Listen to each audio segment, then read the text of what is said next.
You've heard the line a million times, probably from some high school history teacher trying to sound profound. History is written by the victors. Many love to attribute this zinger to Winston Churchill. Cute. Except Churchill likely never said it. The sentiment is ancient, but this specific wording is a historical mess.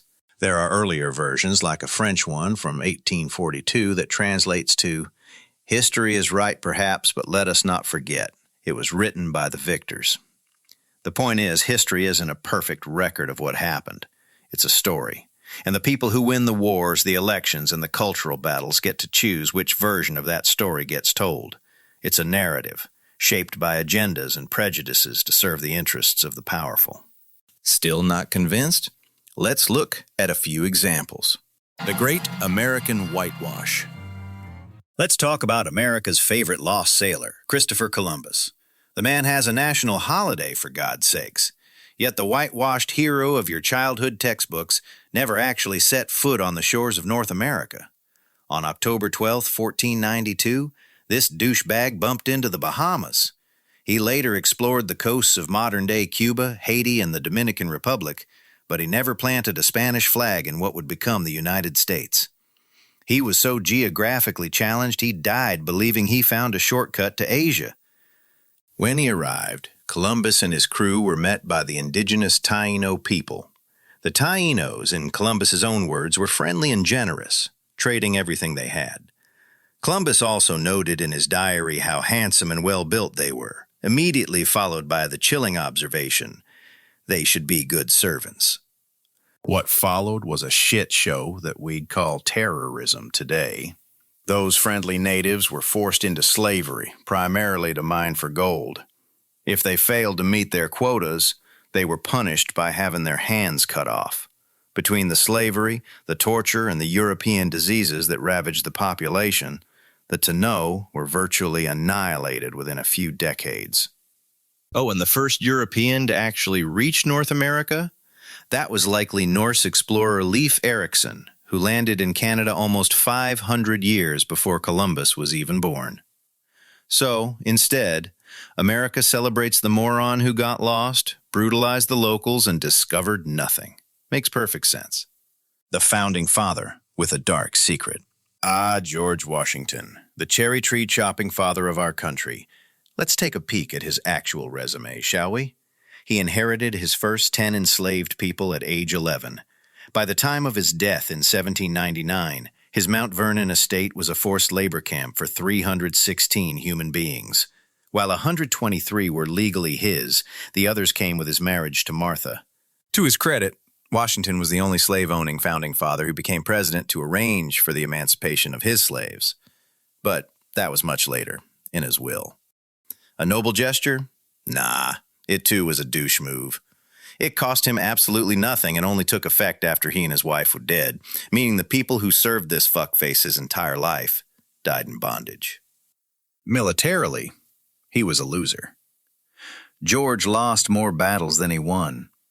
His real genius was in running away to keep the Continental Army from completely imploding. The French army saved our asses, but that's a whole other story.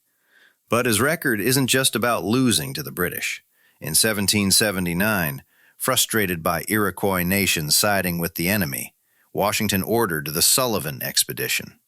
This campaign was designed to inflict the total destruction and devastation of their settlements. American forces torched more than 40 villages, destroying homes and winter food supplies, making no distinction between allies and foes. It was a brutal campaign of collective punishment aimed at crippling an entire people. That American pride is really glowing now, ain't it? Republics, democracies, and other lies. Fast forward to today. Here's a fun party trick to annoy your friends. The United States isn't a democracy, it's a republic. Don't believe me? Say the Pledge of Allegiance. And to the republic for which it stands. What's the difference? A pure democracy is essentially two wolves and a sheep voting on what's for dinner. The majority rules and the minority has no protection. A republic is governed by elected representatives and the rule of law. A constitution, in theory, is supposed to protect the inalienable rights of everyone, including the sick, poor, weak, and any other minorities.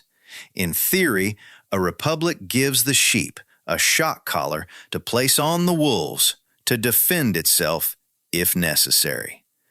So yes, the U.S. is more accurately called a constitutional federal republic.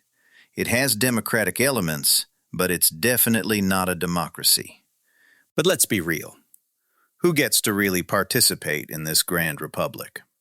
Can someone from the middle class or a poor background really run for high office? With campaigns costing hundreds of millions of dollars, this has become a government of the rich, by the rich, and for the rich. It's a fucking auction, not an election. In 2023 alone, special interest and their lobbyists spent a record $4.29 billion to influence Congress. Your single vote is up against billions in cash. Guess who wins? The people's votes have become little more than a decoration. Americans should be proud that they've completely legitimized political bribery. And then there's the Electoral College, which is supposed to protect us against shit like this, but the electors are appointed, and guess who gets to appoint them? How could they pull this shit off? How do they sell us a sanitized, feel-good version of history and politics? The answer is as simple as history books themselves: propaganda. The most brilliant propagandist technique will yield no success unless one fundamental principle is borne in mind. It must confine itself to a few points and repeat them over and over. This is a well-known paraphrase from Adolf Hitler's Mein Kampf. The strategy is simple. Keep the message short, dumb it down, and repeat it endlessly. And that brings us to another famous quote. If you repeat a lie often enough, people will believe it, and you will even come to believe it yourself.